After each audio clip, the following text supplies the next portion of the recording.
ਮੇਲੇ ਠੇਲੇ ਪੰਜਾਬ ਦੀ ਤਹਿਜ਼ੀਬ ਦਾ ਹਿੱਸਾ ਨੇ ਤੇ ਪੰਜਾਬ ਦੀ ਸਕਾਫਤ ਇਹਨਾਂ ਮੇਲਿਆਂ ਠੇਲਿਆਂ ਤੋਂ ਬਗੈਰ ਅਧੂਰੀ ਹੈ। ਤੇ ਜਹਾਨੀਆਂ ਦੇ ਵਿੱਚ ਵੀ ਇਹੋ ਜਿਹੇ ਮੇਲੇ ਦਾ ਇਨਕਾਦ ਵਕਤਨ ਫਵਕਤਨ ਹੁੰਦਾ ਰਹਿੰਦਾ ਹੈ। ਅੱਜ ਮਰਦਾਨ ਸ਼ਾਹ ਦੇ ਦਰਬਾਰ ਤੇ ਜਸ਼ਨ ਬਹਾਰਾਂ ਦੇ ਹਵਾਲੇ ਨਾਲ ਮੇਲੇ ਦਾ ਇਨਕਾਦ ਕੀਤਾ ਗਿਆ, ਜਿਹਦੇ ਵਿੱਚ ਦਿਹਾਤੀਆਂ ਨੇ ਬੜੀ ਤਾਦਾਦ ਦੇ ਵਿੱਚ ਸ਼ਿਰਕਤ ਕੀਤੀ ਹੈ। ਤੇ ਇੱਥੇ ਇੱਕ ਜਿਹੜੇ ਮੇਲੇ ਜਿਹੜੇ ਇਹਨਾਂ ਦੇ ਇਨਕਾਦ ਕਰਨ ਵਾਲੀ ਇੰਤਜ਼ਾਮੀਆ ਹੈ ਉਹਨਾਂ ਨਾਲ ਗੱਲ ਕਰਦੇ ਹਾਂ, ਉਹਨਾਂ ਨੂੰ ਪੁੱਛਦੇ ਹਾਂ ਸਰ ਅੱਜ ਦੇ ਮੇਲੇ ਦਾ ਜਿਹੜੀ ਅਹਿਮੀਅਤ ਕੀ ਹੈ।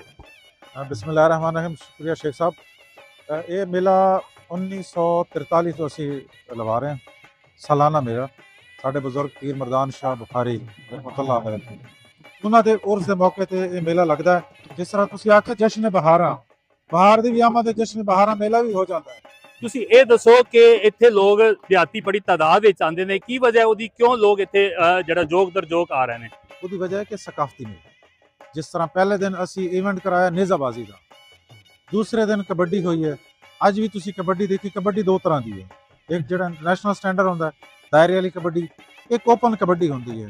ਤੇ ਲੋਕਲ ਲੋਕ ਓਪਨ ਕਬੱਡੀ ਨੂੰ ਜ਼ਿਆਦਾ ਪਸੰਦ ਕਰਦੇ ਨੇ। ਤੁਸੀਂ ਇਹ ਦੱਸੋ ਵੀ ਇੱਥੇ ਅਸੀਂ ਦੇਖਿਆ ਵੀ ਖਾਣ ਪੀਣ ਵਾਲੀਆਂ ਚੀਜ਼ਾਂ ਦੇ ਵੀ ਸਟਾਲ ਨੇ ਤੇ ਕਲੋਨੀਆਂ ਦੇ ਵੀ ਬੱਚਿਆਂ ਦੇ ਸਟਾਲ ਨੇ, ਬੱਚੇ ਬੜੇ ਸ਼ੌਕ ਨਾਲ ਕਲੋਨੀ ਖਰੀਦ ਰਹੇ ਨੇ, ਉਹਦੀ ਕੀ ਵਜ੍ਹਾ? ਉਹਦੀ ਵਜ੍ਹਾ ਹੈ, ਮੈਂ ਤੁਹਾਨੂੰ ਇੱਕ ਹੋਰ ਹੈਰਤ ਵਾਲੀ ਗੱਲ ਦੱਸਾਂ ਕਿ ਇੱਥੇ ਚਪਲੀ ਕਬਾਬ ਉਹ ਮਸ਼ਹੂਰ ਸਵਾਤ ਹੈ, ਕਿਉਂਕਿ ਇਹ ਇਲਾਕਾ ਪਖਤੂਨ ਆਬਾਦੀ ਤੇ ਮੁਸ਼ਤਮਿਲ ਹੈ। ਅੱਛਾ ਇਹ ਦੱਸੋ ਵੀ ਇਹ ਮੇਲੇ ਠੇਲੇ ਜਿਹੜਾ ਇਹ ਇੱਕ ਰਵਾਇਤ ਹੈ ਪੰਜਾਬ ਦੀ, ਇਹ ਮਾਦੂਮ ਹੁੰਦੀ ਜਾ ਰਹੀ ਹੈ, ਇਹਦੀ ਵਜ੍ਹਾ ਕੀ ਹੈ? ਉਹਦੀ ਵਜ੍ਹਾ ਸ਼ੇਖ ਸਾਹਿਬ ਜਿਸ ਤਰ੍ਹਾਂ ਅਸੀਂ ਅਮੂਮਨ ਕਹਿੰਦੇ हैं कि हुकूमती अदम दिलचस्पी ਦੀ ਵਜ੍ਹਾ ਤੋਂ, ਠੀਕ ਹੈ, ਕੁਝ ਐਸੀ ਮੁਸ਼ਕਿਲਾਤ ਨੇ ਜਿਹੜੀ ਸਾਡੇ ਰਾਹ ਚ ਆਉਂਦੀਆਂ ਨੇ। ਮਿਸਾਲ ਤੌਰ ਤੇ ਜਿਸ ਤਰ੍ਹਾਂ ਅਸੀਂ ਅਪਰੂਵਲ ਲੈਂਦੇ ਹਾਂ ਉਹਦੇ ਸਾਨੂੰ ਬੜਾ ਜਿਹੜਾ ਮੁਸ਼ਕਿਲ ਪੇਸ਼ ਆਉਂਦੀ ਹੈ।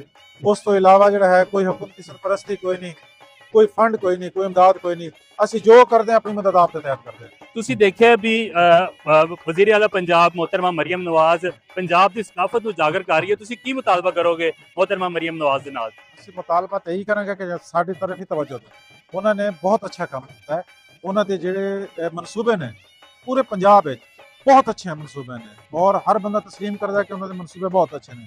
ਠੀਕ ਹੈ, ਸਾਡੀ ਉਹਨਾਂ ਅੱਗੇ ਗੁਜ਼ਾਰਿਸ਼ ਹੈ ਕਿ ਥੋੜੀ ਤਵੱਜੋ ਸਕਾਫਤੀ ਮੇਲਿਆਂ ਦੀ ਤਰਫ ਹੀ ਹੋਵੇ। ਜੀ ਤੁਸੀਂ ਸੁਣਿਆ ਹੈ ਕਿ ਪੀਰ ਸਾਬਰ ਸ਼ਾਹ ਦਾ ਵੀ ਇਹੀ ਆਖਣ ਸੀ ਕਿ ਮੇਲੇ ਠੇਲੇ ਪੰਜਾਬ ਦੀ ਤਾਰੀਖ ਦਾ ਹਿੱਸਾ ਨੇ, ਸਕਾਫਤ ਦਾ ਹਿੱਸਾ ਨੇ, ਲੇਕਿਨ ਵਕਤ ਗੁਜ਼ਰਨ ਦੇ ਨਾਲ ਨਾਲ ਜਿਵੇਂ ਜਿਵੇਂ ਜਿੱਦਤ ਆਉਂਦੀ ਜਾ ਰਹੀ ਹੈ ਇਹ ਮੇਲੇ ਔਰ ਇਹਨਾਂ ਦੀ ਰਵਾਇਤ ਜਿਹੜੀ ਹੈ ਉਹ ਮਾਦੂਮ ਹੁੰਦੀ ਜਾ ਰਹੀ ਹੈ। ਉਹਦੀ ਵਜ੍ਹਾ ਇਹਨਾਂ ਨੇ ਇਹ ਦੱਸੀ ਹੈ ਕਿ ਵੀ ਇੱਥੇ ਜਿਹੜਾ ਉਹ ਹਕੂਮਤੀ ਸਰਪ੍ਰਸਤੀ ਨਹੀਂ ਹੈ, ਹੁਕੂਮਤ ਇਹਨੂੰ ਸਪੋਰਟ ਨਹੀਂ ਕਰਦੀ, ਬਲਕਿ ਇਹਦੀ ਇਜਾਜ਼ਤ ਲੈਣ ਵਾਸਤੇ ਵੀ ਜਿਹੜਾ ਨਾ ਉਹ ਰੁਕਾਵਟਾਂ ਦਾ ਸਾਹਮਣਾ ਹੁੰਦਾ।